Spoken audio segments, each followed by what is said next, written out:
compone y produce. Carlos Baute es un artista muy completo que con el paso de los años se ha convertido en un auténtico fenómeno de masas. Tú no sabes que tanto quiero verte, ni las noches que desvelé mi mente. En mis sueños tú siempre estás presente, qué difícil no tenerte.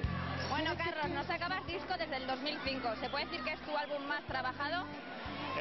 Pues la verdad trato de dar lo mejor en cada uno de ellos, pero este me costó un poquito más, pero estoy contentísimo, estoy feliz.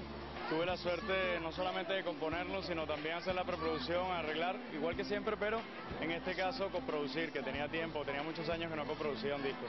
Bueno, y hay muchas canciones de temas de amor. ¿Te inspiras en, no sé, en la vida real o en qué te inspiras?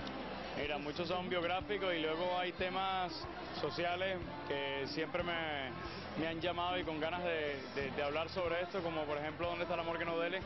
Que hablo que, bueno, que existe en nuestros países, en mi caso, tercermundista, pues hay mucha inseguridad a la hora de salir a la calle, no sabemos qué nos va a pasar.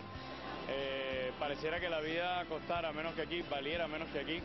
Y no sabes si te van a robar, si te van a asaltar, si te van a secuestrar, y en esa canción lo menciono. Y luego hay un tema que se lo dedico a todas las mujeres que se llama Mariana no quiere ser mojigata, que es a la del maltrato de la mujer, que lamento que hoy día exista esa lacra social y no lo entiendo. Bueno, pues no te queremos entretener, quiero que nos mandes un saludito a todos los espectadores de Popular Televisión.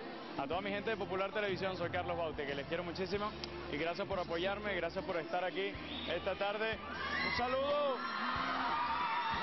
Que les quiero mucho, Valencia, que son lo máximo. Gracias. Muchas gracias y que vaya todo muy bien. Amén, que así sea. Gracias. Tú